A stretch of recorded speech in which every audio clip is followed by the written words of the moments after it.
लोहारा येथील central bank समोर सकाळी 5 वाजतापासून नागरिकांची मोठी गर्दी।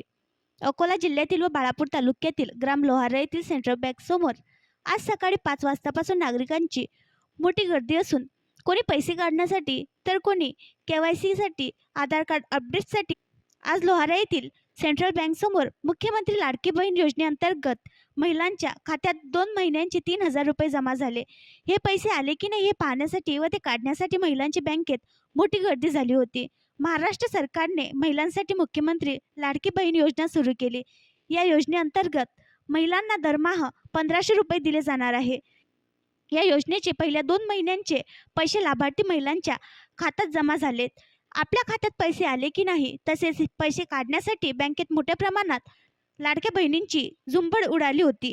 मोठ्या प्रमाणात महिला आल्याने बँकेच्या व्यवस्थापनावर देखील ताण आला। काही महिलांची KYC नसल्याने त्यांना त्यांच्या खात्यात पैसे आले की नाही हे पाहण्यासाठी गर्दी केली होती, तर अनेक महिलांनी पासबुक घेऊन ते अपडेट करण्यासाठी रांगा लावल्या होत्या।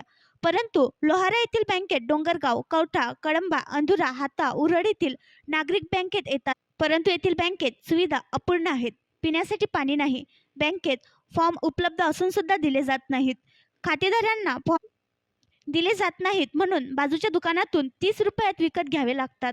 तरी याकडे अकोला प्रशासनाने लक्ष देऊन येथे होत असलेली दिरंगाईकडे लक्ष देण्यात यावे असे येथील खातेधारकांचे म्हणणे आहे। येथील कर्मचारी हे सुद्धा खातेदारांना योग्य माहिती देत नाहीत। आणखी नवीन व्हिडिओ पाहण्यासाठी आमच्या देशमुख एक्सप्रेस न्यूज चॅनलला सबस्क्राईब करा, लाईक करा आणि शेअर करा।